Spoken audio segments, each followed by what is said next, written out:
বর্ষসেরা লরিয়াস পুরস্কার। টেনিস কোর্টে আরও একবার বছর রাঙানোর দারুণ স্বীকৃতি পেলেন নোভাক জোকোভিচ। রেকর্ড পঞ্চমবারের মতো জিতলেন ক্রীড়া বিশ্বের বর্ষসেরা পুরস্কার খেলোয়াড়ের পুরস্কার লরিয়াস ওয়ার্ল্ড স্পোর্টস অ্যাওয়ার্ড। নারী খেলোয়াড়দের এই পুরস্কার উঠেছে আইতানো বনমাতির হাতে। মাদ্রিদে সোমবার রাতে জমকালো লরিয়াস অ্যাওয়ার্ড অনুষ্ঠানে 2023 সালে সেরা ক্রীড়াবিদদের পুরস্কার করা হয়। সার্বিয়ান টেনিস সুপারস্টার গত বছর 4টি গ্র্যান্ড স্লামে অংশ নিতে অস্ট্রেলিয়া ওপেন, ফরাসি ওপেন ও ইউএস ওপেন জিতে কিংবদন্তি মার্গারেট কোর্টের 24 গ্র্যান্ড স্লাম জয়ের রেকর্ড স্পর্শ করেন। আরেক গ্র্যান্ড স্লাম উইম্বলডনের রানার্স আপ হন 36 বছরের জোকোভিচ। ক্রীড়া বিশ্বের সেরা নারী খেলোয়াড়ের পুরস্কার জেতা বনমতে 2023 সালটা কাটে স্বপ্নের মতো।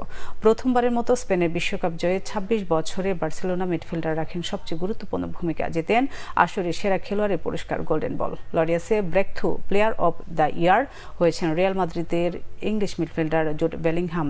স্প্যানিশ ক্লাবটিতে অভিষেক মৌসুমে এখন পর্যন্ত সর্বোচ্চ গোল স্কোরার 20 বছরের এই তরুণ। বর্ষসেরা দলের পুরস্কার পেয়েছেন স্পেন নারী ফুটবল দল।